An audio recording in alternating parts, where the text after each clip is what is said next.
Bom, então, que valor terminal, tá? Nós começamos a ver nas aulas passadas todos os inputs que fazem parte do processo de avaliação de empresas, né? Todos aqueles que compõem necessariamente os modelos de desconto de fluxos de caixa. Quando nós falamos de fluxos de caixa, nós vimos que nós vamos estimar o fluxo de caixa para um determinado período, né? A gente consegue observar o fluxo de caixa para um período que nós chamamos período de alto crescimento, e projetamos esses fluxos de caixa, seja para 5, 10, 20, enfim, quantidade de anos em que nós julgarmos prudentes fazermos essa projeção.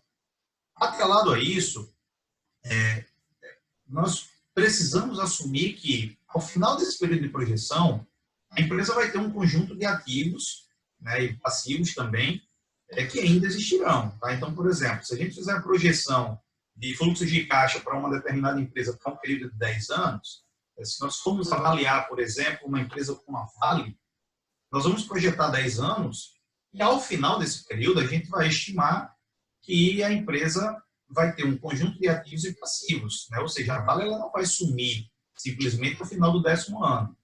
Então, existe um valor ali. Tá? Esse valor a gente pode chamar de perpetuidade ou de valor terminal. E junto ao período de fluxo de caixa, junto aos fluxos de caixa que a gente já estimou, nós precisaremos também estimar esse valor terminal. Tá?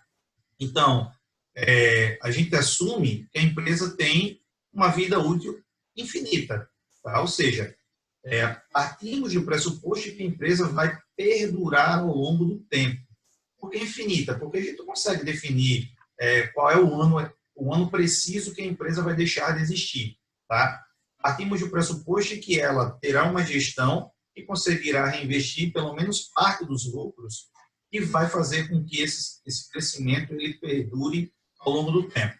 Certo? Então, considerando isso, a gente consegue afirmar que os fluxos de caixa da empresa também tendem a infinito. Tá? Se ela vai existir ao longo do tempo, se ela vai existir de forma infinita, a gente prevê que ela também terá fluxos de caixa infinitos, certo? Porém, a gente não consegue estimar esses fluxos de caixa para sempre. Tá? Por exemplo, eu não posso afirmar que a Vale vai durar mais 50 anos, porque eu não tenho a menor ideia do que vai acontecer daqui a 50 anos. Tá? Por exemplo, vamos citar o caso do petróleo. Vivemos no meio de uma guerra comercial em relação ao preço do petróleo.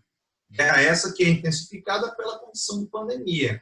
Os produtores de petróleo estão com os estoques totalmente cheios, porque o consumo caiu muito por conta do isolamento social nos países. Isso fez o preço cair. Existe uma fala de que, em algum momento, nós deixaremos de utilizar energia suja e passaremos a utilizar apenas energia limpa. Tá? Então, por exemplo, há uma expectativa de que uma hora nós deixemos de utilizar petróleo como fonte de combustível. E aí, a gente pode ter, por exemplo, carros elétricos, carros a energia solar, enfim, algum tipo de energia que não emita poluentes, como emite o óleo diesel, a gasolina e etc. Então, é provável que um dia o petróleo... Professor, Sim. Que os países que mais poluem no mundo, que é a China e os Estados Unidos, são os que mais têm pesquisa nessa área, e são os mais não dependentes do petróleo. Isso, exato. E existe uma expectativa muito grande que, em algum momento, essa fonte de energia, né, no mercado internacional, petróleo é tratado no segmento de energia e não de combustível, por exemplo. Existe uma expectativa que, uma hora, o petróleo se esgote e que o próprio mundo passe a utilizar outra fonte de energia. Então a gente poderia pressupor que um dia a Petrobras vai perder o sentido, né? Ou pode vir até a descontinuar. Pode ser que sim. Tá? Essa fala é prudente. Mas a gente não consegue afirmar isso com razoável certeza. Ninguém consegue afirmar isso. Por quê? Porque petróleo não é utilizado só para combustível. O petróleo tem uma finalidade, uma diversidade de utilizações.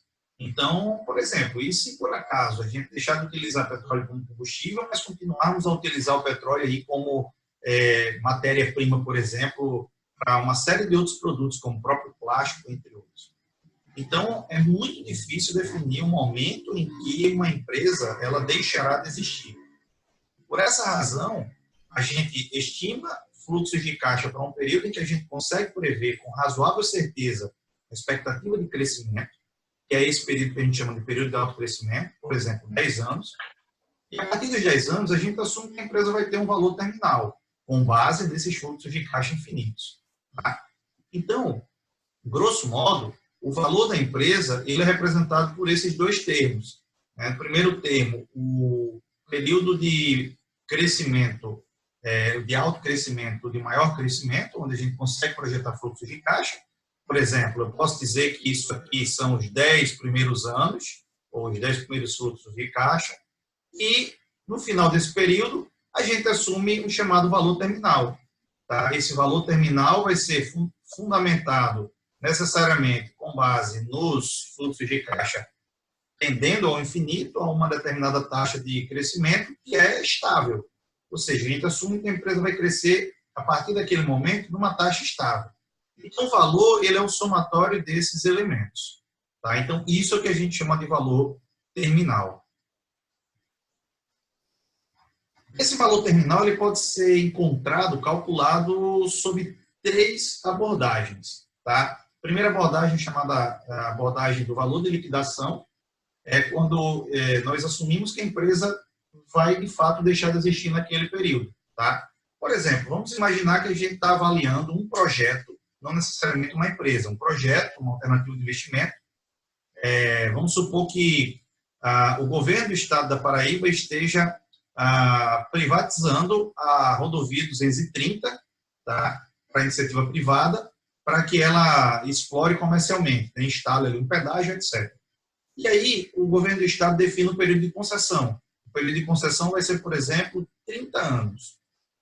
A empresa que pagar ao governo do estado para poder explorar essa concessão, ela terá 30 anos de fluxos de caixa garantidos. Ao final do período de concessão, normalmente todos os ativos que foram instalados são convergidos para o poder público, né? Com exceção de alguns deles que são, digamos, ativos móveis. Mas, por exemplo, a estrutura construída, tudo isso é convergida para o poder público.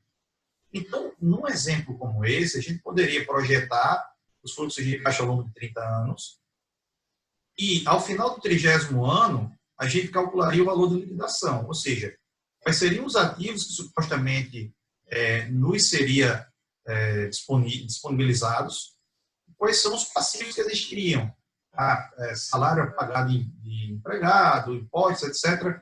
Então, nós liquidaríamos todos os ativos para poder quitar esses passivos. Então, dessa diferença, a gente tiraria o valor da liquidação.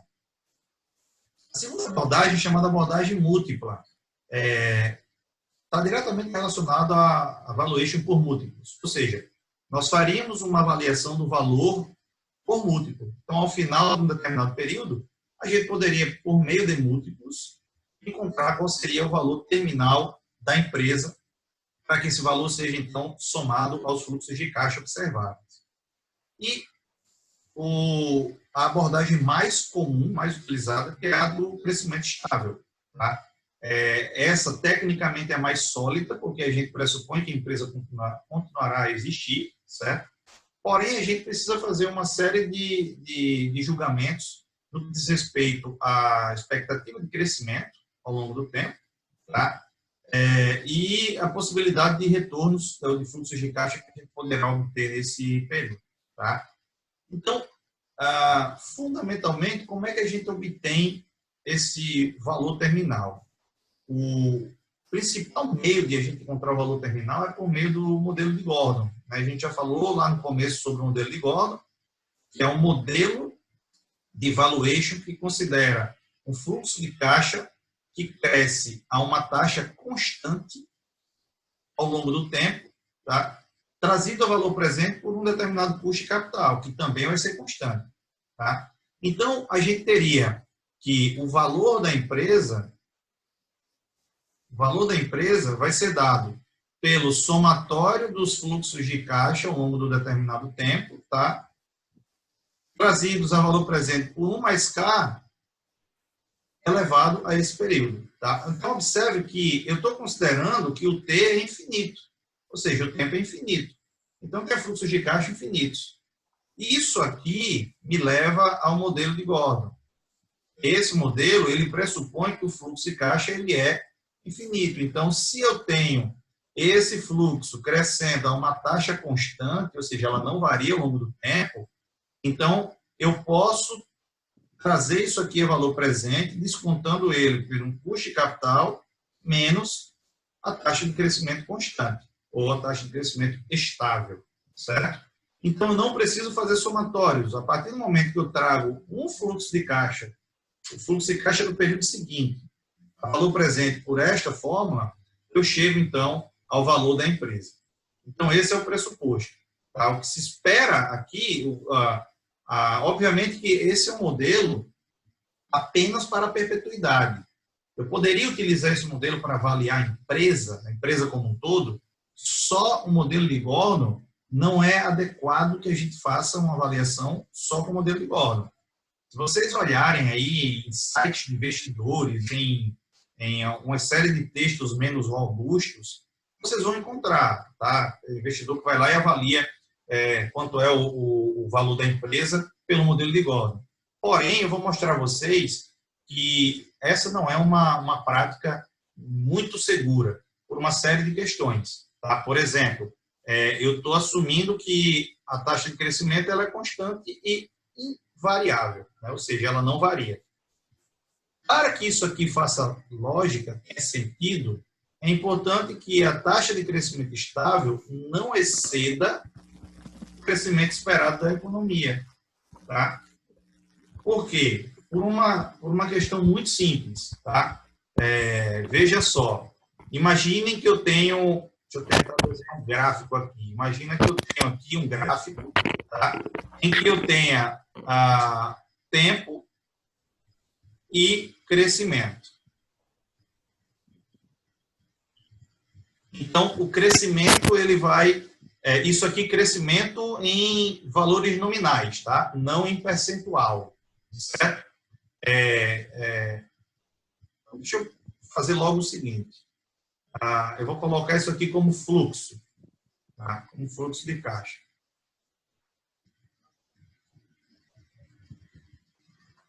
Bom, se eu considerar, tá, ao longo do tempo, tá, por exemplo, um crescimento da economia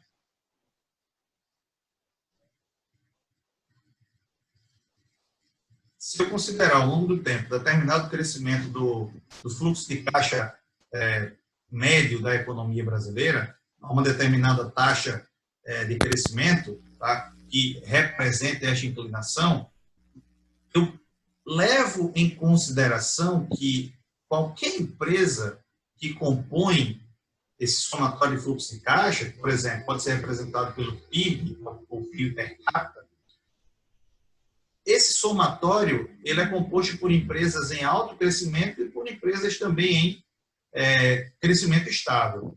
Se, porventura, qualquer empresa tem um crescimento maior do que esse fluxo, vou fazer o seguinte, eu tenho retas aqui, é melhor do que eu riscasse. Isso fica mais claro. Então, veja, mesmo que eu tenha um valor menor, mas com uma taxa de inclinação maior, um crescimento maior, esse crescimento da empresa, então, se eu tiver aqui país e empresa, em um determinado momento, no futuro, tá?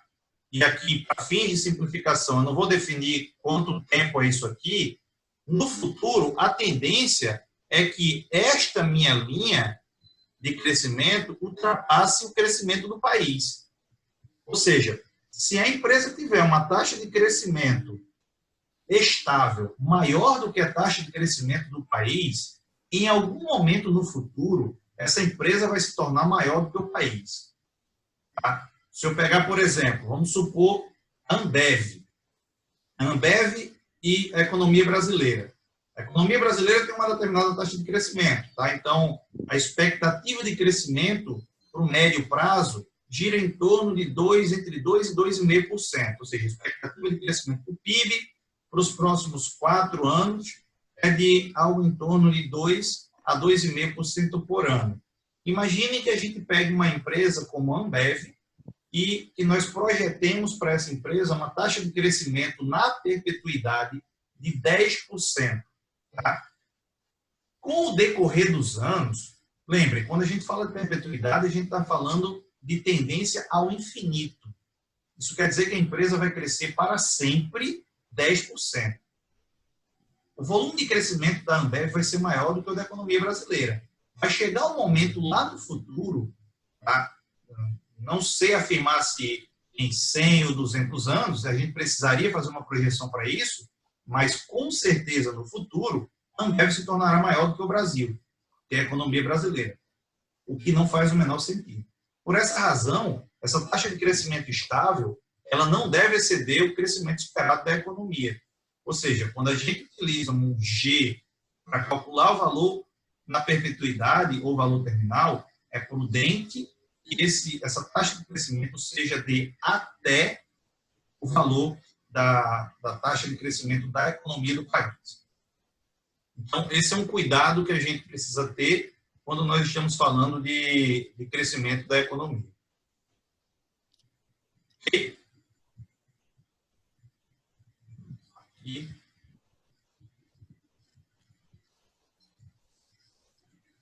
Bom, então, quais são os limites de crescimento? Né? Primeiro, como eu falei, pode-se assumir que a economia ela é composta por empresas de alto crescimento e de crescimento estável. Então, logo, o período estável de crescimento provavelmente vai ser menor do que o crescimento da economia. Então, provavelmente, o período de crescimento estável da empresa será menor do que o crescimento médio da economia, porque no crescimento médio a gente também tem empresas de alto crescimento. Por isso que o limite de crescimento é o percentual de crescimento da economia na perpetuidade. Essa taxa de crescimento estável ela também pode ser negativa. Tá?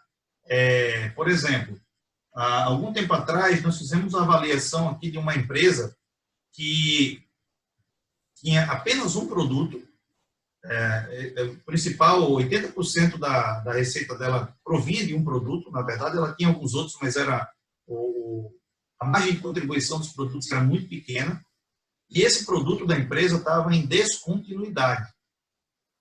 Quando a empresa tem um contexto desta forma, com receitas caindo, receitas crescendo de forma negativa, com pouca previsibilidade de crescimento no futuro, tá? Os gestores da empresa, era uma empresa familiar, os gestores já eram idosos e não havia muita expectativa de sucessão familiar com sucesso na empresa. Então, havia um forte indicativo de que a empresa, em algum momento, deixaria de existir. Então, é possível que, por exemplo, num caso desse, nós utilizemos uma taxa de crescimento negativa para a perpetuidade. A gente consegue estimar os fluxos de caixa positivos no período observável, no período de alto crescimento, e na perpetuidade a gente teria, então, a empresa com uma taxa de crescimento negativa, ou seja, aquele fluxo de caixa ele iria diminuindo até ele sumir, até ele chegar ao valor zero. Bom, outra questão que a gente precisa observar é que os fluxos de caixa e as taxas de descontos podem ser utilizadas de forma nominal, tá?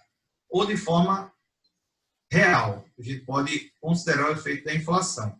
Porém, tá? É importante que a gente faça esse uso sempre na mesma moeda que a empresa utiliza para a obtenção de seus fluxos de caixa.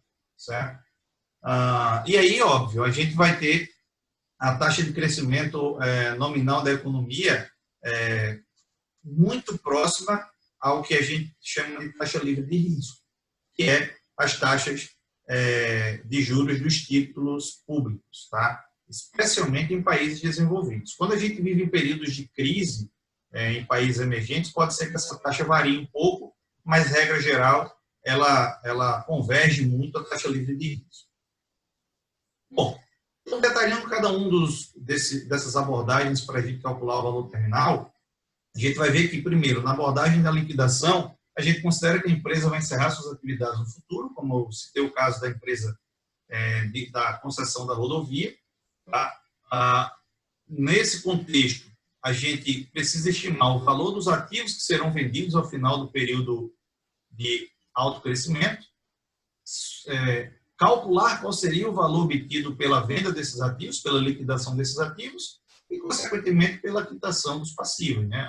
Afinal de contas, ao final do período, não restarão apenas ativos. A empresa também vai ter passivos que ela precisará quitar. Tá? Normalmente, essa abordagem ela é útil para a empresa em descontinuidade, empresas que claramente já declararam que serão descontinuadas. Por exemplo, pouco tempo atrás a gente teve o caso da Itautec. Lembra da Itautec? Alguém já teve algum computador ou algum item da Itautec? Já trabalhei com um, professor. Já trabalhou com um. De quem era a Itautec? De qual grupo era a Itautec? A professora era muito novinha. Eu não me lembro, não. A dica é o próprio nome da empresa. O Itaú. Itaú, né? O grupo Itaú. Tá? Então, foi uma empresa criada muito tempo lá atrás para prover tecnologia para o próprio Itaú. Eles viram uma oportunidade de negócio, ou seja, eles poderiam utilizar a companhia para também criar tecnologia para eles, e essa companhia ela acabou tendo capital aberto na bolsa, etc. Mas, com o decorrer do tempo, o banco acabou preferindo focar no seu principal negócio, que é o setor financeiro, né, que é o banco em si. Então, ele descontinuou a companhia. Claramente, ele noticiou que a empresa seria descontinuada, não produziria mais nada e passaria um tempo apenas para concluir a manutenção a garantia, né, e a manutenção dos produtos que já tinham sido comercializados. Então, por exemplo, no caso desse, a gente poderia utilizar o valor terminal para encontrar o valor de liquidação, melhor dizendo, para encontrar o valor terminal da empresa. Outro caso é empresas com problema de continuidade, né? Qual a diferença entre empresa em descontinuidade e empresas com problema de continuidade? Existe alguma diferença nisso? Existe. Seria, por exemplo? Eu não sei dar um exemplo, mas eu entendo que é uma empresa que ela, por algum motivo, ela vai ser impedida de operar, seja por alguma legislação. Qual é? A em descontinuidade ou a que está com problema de continuidade? Problema de continuidade. Acho que a descontinuidade no sentido que a obsolescência, a tecnologia que ela trabalha, o mercado dela, ela trabalha atualmente, pode ser que não existe, e a que está com problema de continuidade, acho que estaria relacionado com algum fator interno, não sei. Acredito que descontinuidade seria a empresa que não tem mais o interesse da continuidade das atividades, que ela pretende encerrar, mas diferente da causa dos problemas de continuidade. No caso, seria a questão mais dela não ter condições de continuar suas atividades. Um seria por decisão e o outro seria por questões externas que não conseguiria dar continuidade à atividade operacional. Isso. Bem esse contexto, ou seja, a empresa que tem descontinuidade, né, como a Tatiana apontou, ela declaradamente já afirma que deixará de existir, tá, em um termo mais simples, como eu citei o caso da Itautec. No outro caso, a empresa com problemas de continuidade, eu adicionaria à tua fala, Tatiana, que não necessariamente de eventos que independam da empresa, mas, por exemplo, uma empresa que tem enfrentado muita concorrência no mercado, que não tem conseguido competir, né, que tem tido problemas financeiros, por exemplo, que esteja muito endividada. Um exemplo prático, a Oi. Então, por exemplo, a Oi ela foi mal gerida durante muito tempo, tomou muita dívida, não conseguiu pagar a dívida, teve que solicitar uma recuperação judicial. Tá? Então, hoje, a empresa ela tem problema de continuidade. Por que ela tem problema de continuidade? Porque existe uma probabilidade de que a empresa venha a falir, por exemplo, venha a ser descontinuada. Existe uma probabilidade. Isso não quer dizer que, de fato, a empresa vai falir. Tá? A gente não consegue afirmar com razoável certeza. Então, essa é a fundamental diferença, né? A certeza que se tem sobre o evento. Tá? Então, mesmo para empresas que a gente julgue que há dificuldade de continuidade, a gente pode utilizar o valor da liquidação. Voltando ao exemplo da empresa que eu citei, que tinha problemas de fluxo de caixa, os gestores eram já idosos, não tinha perspectiva de substituição na gestão, etc. Nesse caso específico, a gente utilizou o valor de liquidação para encontrar o valor terminal da empresa. Ok? Bom, então, fundamentalmente, como é que a gente encontra? Né? Existem duas formas de nós chegarmos a esse valor. Tá? Primeiro, pelo valor contábil dos ativos ajustados pela inflação. Então, nós teríamos aqui o valor contábil dos ativos da empresa, tá? No ano terminal. Então, por exemplo, se nós estamos fazendo a projeção do período de alto crescimento para 10 anos, então, ao final do 10º ano, quanto é que seria o valor contábil dos ativos da empresa? Então, nós ajustaríamos esses ativos até lá, tá? Considerando depreciação, amortização e o que mais for possível, e nós atualizaríamos, então, esses ativos pelo valor ou pela taxa de inflação do período. Então, nós multiplicaríamos aqui por 1 mais a taxa de inflação esperada, né? Por exemplo, no Brasil, a gente pode conseguir isso no relatório Focus. A gente tem previsão com base em expectativa do mercado. Isso tudo é levado aí à vida útil média dos ativos, certo? Então, nós conseguiríamos chegar aqui ao que seria o valor futuro, tá? Mais uma vez, valor futuro do valor terminal, o valor futuro da perpetuidade dos ativos. Tá? Por ser valor futuro, a gente precisaria, então, trazer a valor presente. Tá? Então, para que eu chegue, então, a esse valor, de fato, de liquidação, valor presente, então, nós teríamos esse fluxo de caixa encontrado trazidos a valor presente por 1 mais uma determinada taxa de desconto. Tá? E aqui, lembrem, é importante, aí vocês podem questionar, tá, mas por que eu vou multiplicar pela inflação, depois dividir aqui pela taxa de desconto? Porque a taxa de desconto ela tende a ser maior do que a inflação do período, por uma questão muito óbvia. Quem é a taxa de desconto? Que aqui eu estou chamando de K, é o custo de capital. Tá? Então, quem é o custo de capital? Por exemplo, no caso do custo de capital próprio, a gente tem uma taxa livre de risco mais um prêmio pelo risco do ativo. Tá? E quem é essa taxa livre de risco? Essa taxa livre de risco, ela é a inflação mais o juro real. Tá? Por exemplo, eu posso utilizar como taxa livre de risco a Selic ou Tesouro IPCA, tá? Que é um título público com base na Selic. Tesouro IPCA vai ser o IPCA, que é a taxa de juros, mais IPCA, mais uma taxa de juros real. Tá? 2%, 3%, dependendo de qual é o título. Então, veja, eu tenho inflação mais uma taxa de juros. Então, o K, que é a minha taxa de desconto, ela é maior do que a taxa de inflação. Ok? Bom. Aqui.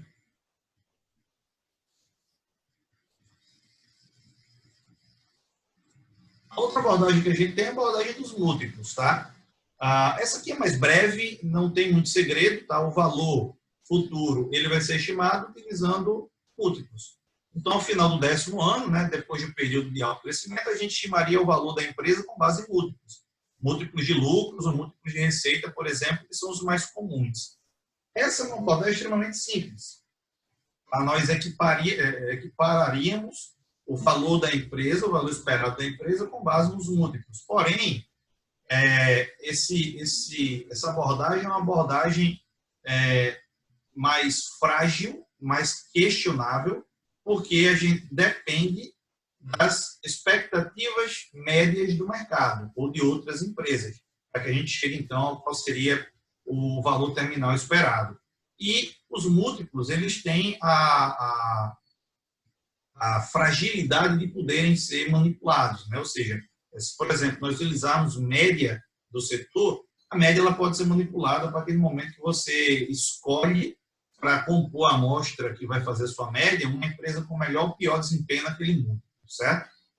Se esses múltiplos forem bem construídos e bem fundamentados, a tendência é que esse valor convirja para um crescimento estável, correto? Então, por essa razão, que o crescimento estável, estimado por meio do modelo de crescimento estágio, é uma métrica, uma forma de se obter valor terminal mais confiável, tá? Mais do que esse modelo por múltiplos.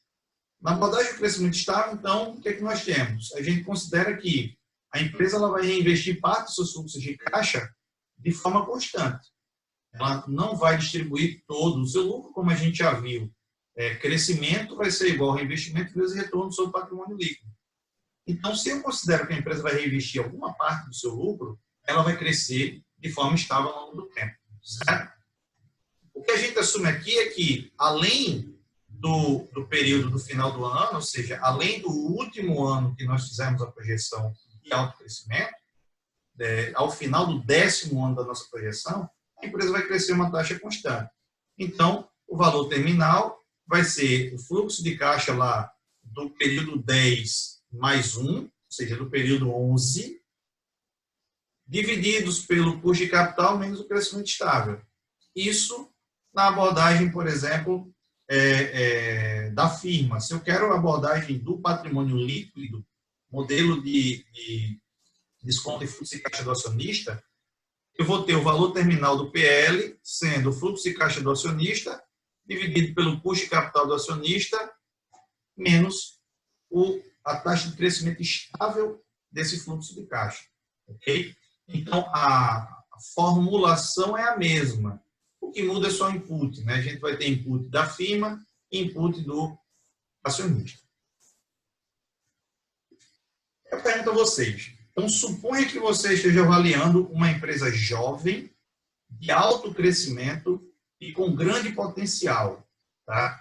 Quanto tempo seria adequado para que a gente definisse o período de alto crescimento? Ou seja, aquele período em que a gente vai projetar o fluxo de caixa, considerando uma taxa de crescimento maior, e depois desse período, a gente assumiria que ela cresceria ali por exemplo, uma taxa de crescimento estável ao longo do tempo. Eu acredito que em torno de 10 anos. ou mais anos. 10 ou mais. 10 anos. 10 anos. 10. Acho que 10 é o mais razoável. Eu acredito que menos de 5. Menos de? Menos de 5, a letra A. Menos de 5. Por que menos de 5? 10 anos. Particularmente, quando a gente pega uma empresa de alto crescimento, assim, são fintechs ou startups. Então, elas têm um início bem, assim, de crescimento, porque todo o fluxo de caixa dela está sendo reinvestido. Então, assim, por mais de 5 anos tendo esse fluxo de caixa reinvestido, acaba que ela não gera retorno para o acionista. Então, eu imagino, a meu ver, que menos de 5 anos seria o viável para ela ter uma taxa de crescimento mais alta, porque a taxa de crescimento ela é influenciada pelo reinvestimento. E depois dos 5 anos, aí ela teria uma estabilidade ou um declínio para começar a transição para a estabilidade. Assim eu entendo. Certo. Quem acredita que é 10 anos? Por que 10 anos? Porque ela é uma empresa que acaba de nascer, eu acredito que vai demorar mais para chegar ao tempo de maturidade dela. Seria em torno disso, de 10 anos mesmo. E como ela tem um potencial grande, né, o mercado aceita ela, então acho que esse tempo é o ideal. Certo. Quem acha que mais de 10 anos? Por que seria mais de 10 anos?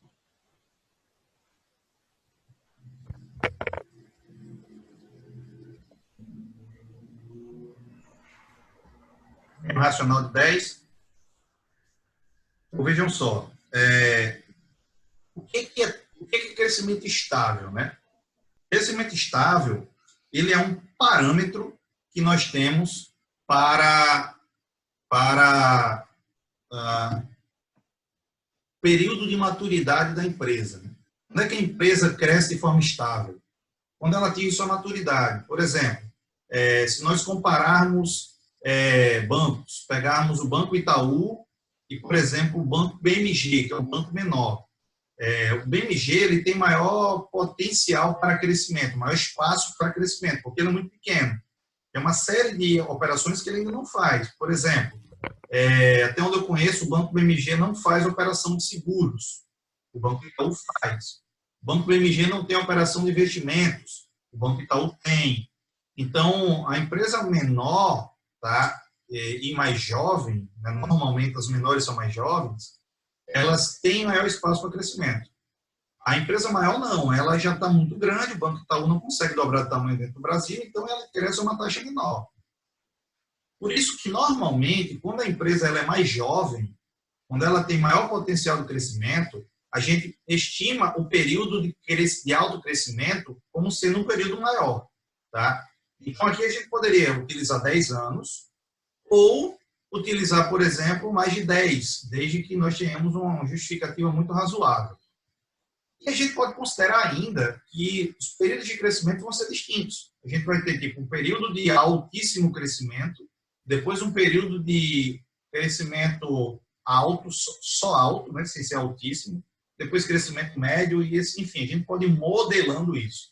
E aí nós vamos ver que são os modelos chamados modelos H. Lá na frente a gente vai falar um pouco disso.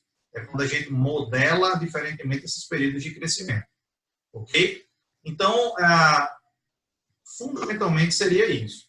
E no caso de a gente ter uma empresa maior, com um histórico comprovado de crescimento no passado, seria mais adequado para a gente utilizar 5, 10, 15 ou um período mais longo ainda de tempo para fazer a projeção desses fluxos de caixa? 5 anos. 5. 5 anos. 5 anos? Sim. E sim também.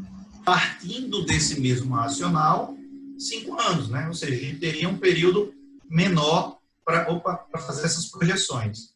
Por quê? Ora, se a empresa já está em período de maturidade, né, se ela já atingiu o estágio de maturidade e se ela já tem um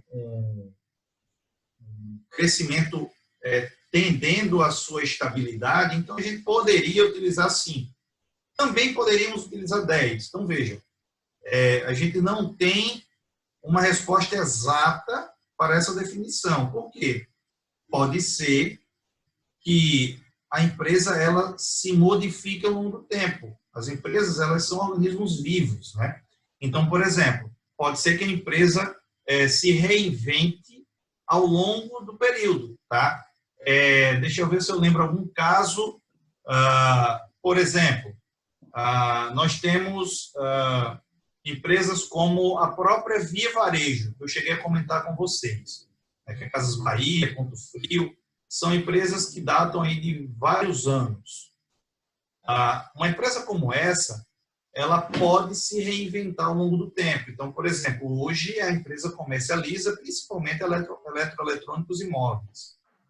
Mas pode ser que, em um período desse de pandemia, a empresa migre para o segmento de alimentos. E ela passa também a comercializar alimentos. Ou seja, ela cria um outro nicho de atuação que pode fazer com que ela cresça. Se ela já não conseguir crescer naquele determinado segmento, ela passa a crescer em outro. Então, é possível que isso aconteça. Por isso que a gente precisa acompanhar quais são as características que a empresa possui e como elas se modificam com o passar do tempo. Tá? Mas, em regra geral, quanto mais jovem a empresa, maior a gente pode utilizar o período de projeção do autocrescimento. Quanto mais madura, menor é esse período, porque a gente pode assumir que, a partir daquele ponto, ela vai crescer convergindo à economia do país. Ok? Bom, então, o que leva esses elementos em serem considerados quando a gente faz essa projeção? Primeiro que toda empresa, tá, ela, no final, vai convergir para um crescimento estável. Tá? Por mais jovem e maior o crescimento dela, no final ela vai convergir para o crescimento estável. Por exemplo, a gente pode falar hoje de Magazine Luiza, que tem crescido de forma muito forte ao longo dos últimos anos. A empresa se valorizou de forma bem forte, tem fluxos de caixa crescendo de forma bem consistente. Em algum momento, essa empresa vai convergir para a média do setor. Ou seja, ela vai se tornar uma empresa de crescimento estável. Tá? O alto crescimento, né, ele advém de retornos adicionais do lucro, né, retornos adicionais de lucro. Que em algum momento esses retornos adicionais ou anormais, eles vão deixar de existir. A empresa vai passar a ter retorno normal. Quando ela passa a ter retorno normal, normalmente ela tem características de empresa estável. Tá? Os fatores que normalmente a gente observa são o porte da empresa. Se a empresa é uma empresa de grande porte, ela tem forte probabilidade de ser uma empresa de crescimento estável.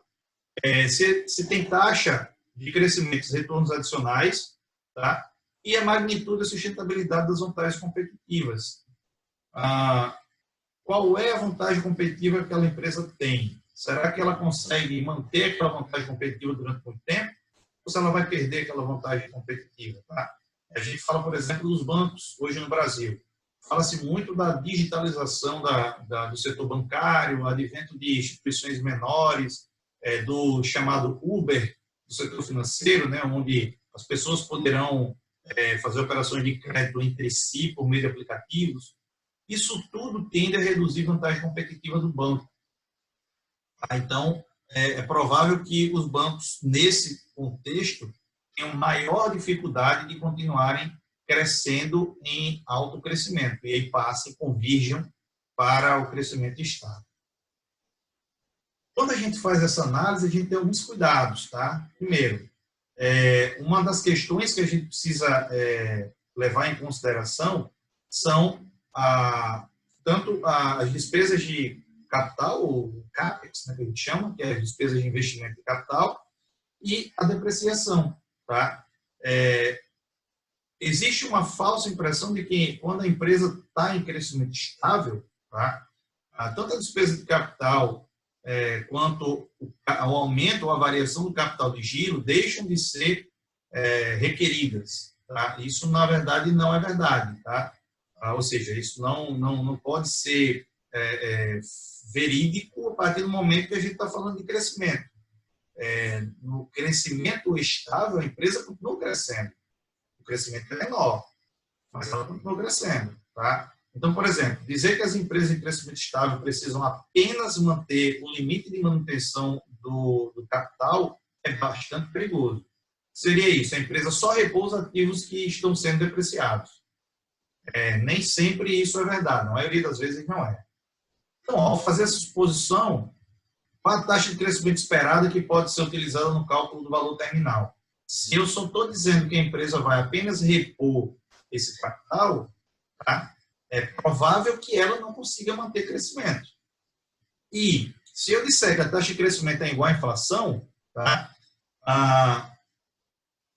Essa suposição ela pode não ser completamente verdadeira, tá? Pode não ser completamente verdadeira, porque a inflação ela pode corroer o possível crescimento que a gente observaria nos fluxos de caixa. Então, em valores nominais, haveria algum crescimento, mas em valores reais, esse crescimento seria nulo. Tá? Então, vejam, no primeiro caso, se a empresa só repõe os seus ativos, então o B, né, que é a taxa de reinvestimento, seria igual a zero. Como é que a gente calcula crescimento estável pela forma... O crescimento estável pela forma fundamental, de maneira fundamental. A gente tem que crescimento estável reinvestimento vezes o retorno sobre o ativo, né, o seu patrimônio líquido neste caso. Se o reinvestimento é zero, ora, qualquer coisa que eu multiplique por zero vai ter como resultado zero, correto? Então, veja, se a empresa não reinveste, se o reinvestimento dela é zero, se despesa de capital é igual à depreciação e a variação do capital de giro é zero, então o reinvestimento é zero. O que é reinvestimento? Despesa de capital, menos depreciação, mais variação do capital de giro. Se tudo isso aqui é zero, então o investimento é zero. Investimento vezes o retorno, com o investimento sendo zero, o crescimento vai ser zero. Tá? E, por outro lado, se nós considerarmos que a taxa de crescimento vai ser igual à inflação, bom, não haveria crescimento real, como eu comentei, né? Ou seja, se, por exemplo, o fluxo de caixa da empresa cresce a uma taxa de 5% e a inflação é 5% no período, o crescimento real desse fluxo de caixa é zero. Porque o que está havendo de aumento no fluxo de caixa é apenas o efeito da inflação. Ok? Bom, dito isto, o valor terminal sendo obtido de forma correta e consistente, normalmente, ele vai trazer algumas características que são comuns. Por exemplo, empresas que têm betas próximos a 1, são empresas que nem são defensivas, nem são agressivas. O movimento dela é muito parecido com o movimento do mercado. Então, normalmente, empresas que já estão no estágio de maturidade têm essa característica. Pelo fato de elas serem muito grandes, a variação delas acaba fazendo com que o mercado varie. Elas têm endividamento próximos à média do setor. Então, o setor da empresa apresenta um endividamento que é muito parecido com o endividamento da empresa também, porque normalmente são empresas grandes e que representam bastante dentro do setor.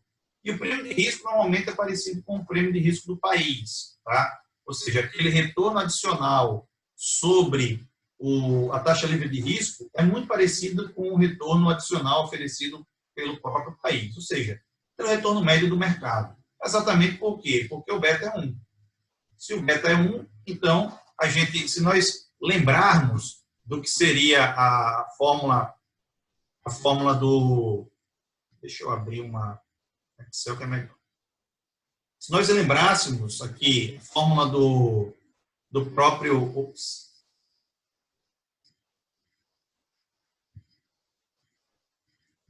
Excel.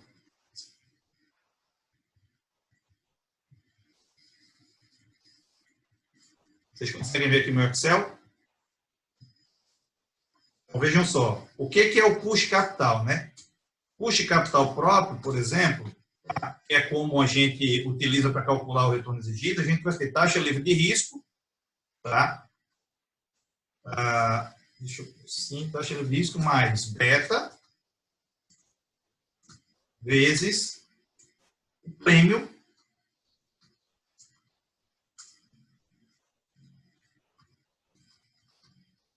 que nada mais é do que o retorno de mercado menos o retorno livre de risco, certo?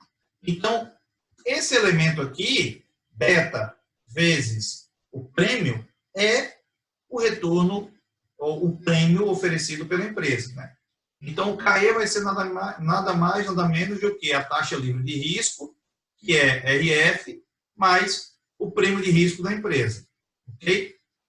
Bom, se eu considero, por exemplo, uma taxa livre de risco de 3,75%, vou considerar aqui a Selic atual, como sendo taxa livre de risco.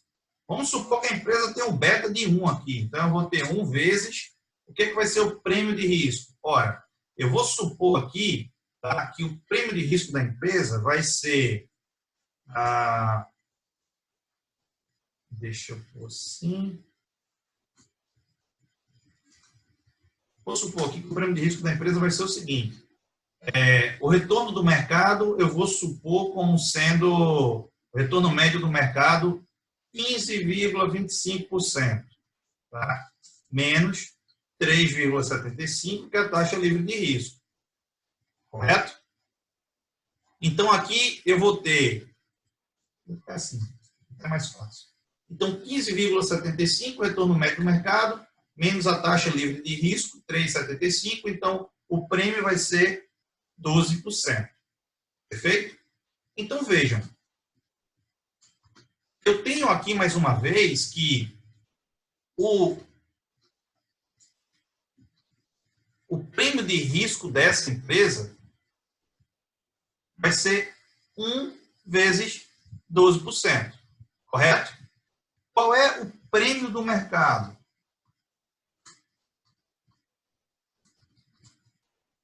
O prêmio do mercado aqui é quanto o mercado oferece além da taxa livre de risco. Ou seja, o prêmio do mercado é 12%. Qual é o prêmio da empresa? O prêmio da empresa é isso aqui, ou seja, é o risco da empresa, que é beta igual a 1, vezes o prêmio do mercado. Então, o prêmio da empresa vai ser também 12%.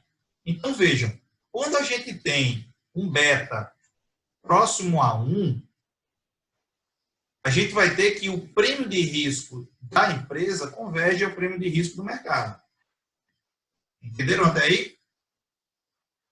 Isso é característica de empresa que está em estágio de crescimento estável. Ou seja, a empresa ela já tem, normalmente, um tamanho grande. Por ela ter um tamanho grande no mercado, ela tem beta próximo a 1.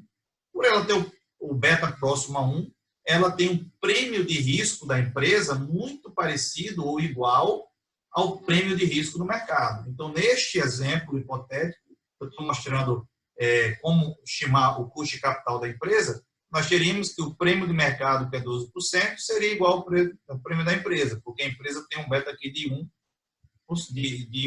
né? O beta dela é 1. O que aconteceria se a empresa tivesse o beta de 2? Ora, se o beta da empresa aqui fosse 2, se o beta da empresa fosse 2, nós teríamos que o prêmio de risco dessa empresa aqui seria 2 vezes 12. Né? Ou seja, neste segundo caso, o prêmio de risco da empresa seria de 24%, 2 vezes 12, o que é diferente do prêmio de risco do mercado. Então, vejam, por isso que é importante que o beta dela seja próximo a 1. Ok?